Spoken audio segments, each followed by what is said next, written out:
മഹാഗുരു ശരണം. ഗുരുർ ബ്രഹ്മ ഗുരുർ വിഷ്ണു ഗുരുർ ദേവോ മഹേശ്വര ഗുരു സാക്ഷാത് പരബ്രഹ്മ തസ്മൈ ശ്രീ ഗുരവേ നമ. സർവമംഗളമംഗല്യേ ശിവേ സർവാർത്ഥ സാധികേ ശരണ്യേ ത്രയംബികേ ഗൗരി നാരായണി നമോസ്തുതേ. ഈശ്വരീയൻ ചാനലിലൂടെ എൻ്റെ വീഡിയോ കാണുന്ന കേൾക്കുന്ന എല്ലാ സബ്സ്ക്രൈബേഴ്സിനും ശ്രീനിവാസപ്പയുടെ വിനീത നമസ്കാരം. ഇന്നലത്തെ വീഡിയോ യു.എയിൽ താമസിക്കുന്ന പ്രാർത്ഥന കുട്ടിയുടെ കുടുംബത്തെക്കുറിച്ചായിരുന്നു. അതുമായിട്ട് ബന്ധപ്പെട്ടാണ് അടുത്തൊരു കാര്യം പറയാൻ പോകുന്നത്. ഇത് ഇന്ന് 8-ാം തീയതി 6-ാം തീയതിയാണ് രാവിലെയാണ് പ്രാർത്ഥനയുടെ അമ്മ ശ്രീമതി ദീപ പ്രശാന്ത് എനിക്ക് വിവരം അറിയിച്ച് വോയിസ് മെസ്സേജ് അയക്കുന്നത്. അത് ഞാൻ കൂടി ഉൾപ്പെട്ട തത്വമസി കൂട്ടായ്മയിൽ തത്വമസി വാട്സാപ്പ് ഗ്രൂപ്പിൽ ഞാൻ ആ വോയിസ് ഷെയർ ചെയ്യുകയും അതിനെ ആ അനുഭവം വിവരിച്ചു കൊണ്ടിരിക്കുമ്പോൾ എനിക്കൊരു കോള് വരികയാണ്. കോള് വന്നത് ഈ പ്രാർത്ഥന കുട്ടിയുടെ ഒരേ ഒരു അമ്മാവനാണ്. അപ്പോൾ വല്ലപ്പോഴാണ് വിളിക്കാറ്. ഒരു 3 മാസത്തിലൊരിക്കലൊക്കെ അദ്ദേഹം വിളിക്കുകയുള്ളൂ. കാര്യം പറയും, സാർ എപ്പോഴും തിരക്കല്ലേ എന്നൊക്കെ പറയും. അപ്പോൾ അദ്ദേഹം വിളിച്ചു. അപ്പോഴേ ആ വിളി വന്നപ്പോൾ ഈ സംഭവം പറയും, ആ വിളി വന്നപ്പോൾ ഇതെന്തുകൊണ്ടോ ഇൻ്റർ കണക്റ്റഡ് ആണെന്ന് കണ്ടുകൊണ്ട് ഞാൻ വോയിസ് അതുവരെയുള്ള വോയിസ് ഗ്രൂപ്പിൽ ഷെയർ ചെയ്തുകൊണ്ട് ഫോൺ എടുക്കുമ്പോഴാണ് പറയണേ, സാറേ ഞാനിവിടെ കൊടുങ്ങല്ലൂർ വന്നിരിക്കുകയാണ്, ഇന്നലെ വന്നതാണ്. ഒരു 3-4 ദിവസത്തേക്ക് കൊടുങ്ങല്ലൂർ വന്ന് ഒരു ഭജനം പോലെ അവിടെ നിൽക്കണമെന്ന് എനിക്ക് മനസ്സിലൊരു ഉൾവിളി വന്നു.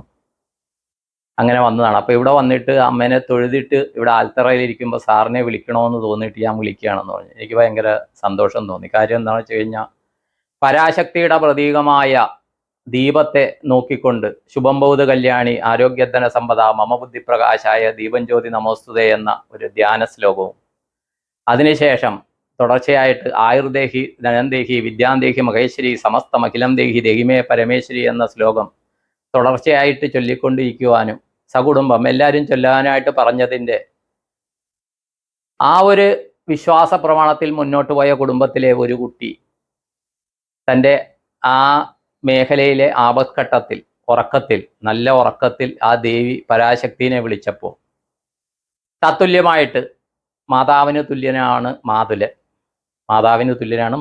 അമ്മാവൻ. ആ അമ്മാവനെ കൊടുങ്ങല്ലൂരേക്ക് ആ പരാശക്തി ദേവി എത്തിച്ചു എന്ന് എനിക്ക് വിശ്വസിക്കാൻ തോന്നി. അതാണ് സത്യം. കാര്യം എന്താ വെച്ച് കഴിഞ്ഞാൽ, അദ്ദേഹം മുമ്പത്തെ ദിവസമാണ് തീരുമാനിക്കുന്നത്.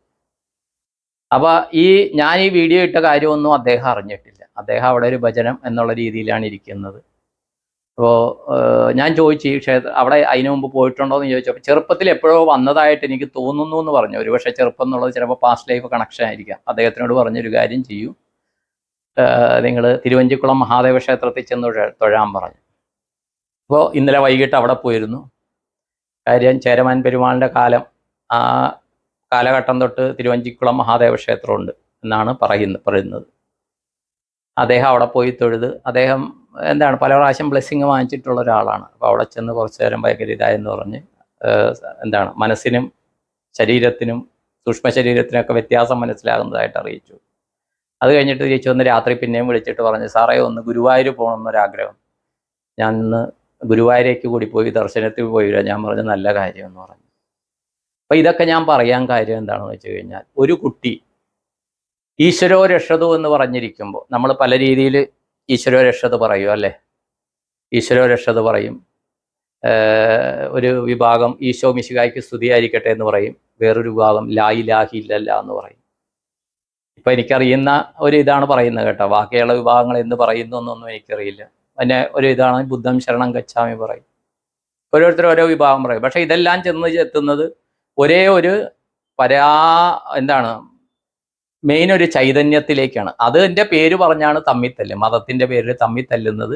ഈ ദൈവത്തിൻ്റെ പേര് നമ്മൾ പറഞ്ഞ പേരാണ് ശരിയെന്ന് പറഞ്ഞാണ് ഈ തമ്മിത്തല്ല്. ചൈതന്യം ഒന്നാണ്, കിട്ടുന്ന അനുഭവങ്ങൾ ഒന്നാണെന്നൊന്നും മനസ്സിലാക്കുന്നില്ല. കാര്യം എല്ലാ മതത്തിനും A B O എന്നൊക്കെ പറഞ്ഞുള്ള ബ്ലഡ് ഗ്രൂപ്പ്, ഓരോ മതത്തിനും ബ്ലഡ് ഗ്രൂപ്പിൽ വ്യത്യാസമില്ല.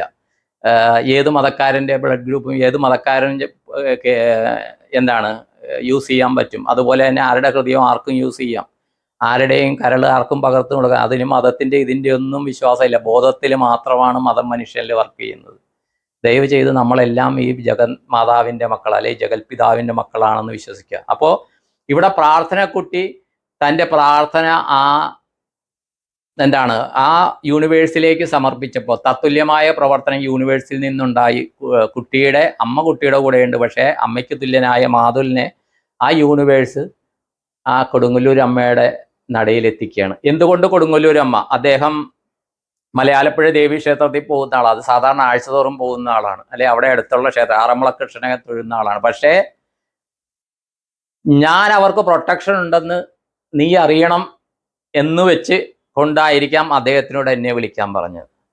നീ പറഞ്ഞു കൊടുത്തതിലല്ല കാര്യം, ഞാനാണ് അതിൻ്റെ പുറകിലെന്നുള്ളത് എൻ്റെ ഈഗോ കൂടി കളയാനായിട്ടായിരിക്കാം കൊടുങ്ങല്ലൂർ അമ്മ അദ്ദേഹത്തെ അവിടെ എത്തിച്ചതെന്ന് വിശ്വസിക്കാനാണ് എനിക്കിഷ്ടം. ഞാനൊന്നുമല്ല, എന്നിലൂടെ പല അറിവുകളും ഇങ്ങനെ കടന്നു പോകുന്നു. അതിന് എൻ്റെ ഗുരു ബ്രഹ്മശ്രീ കൃഷ്ണൻ പ്രാന്തി തിരുമേനൊരു കടപ്പാടുണ്ട്.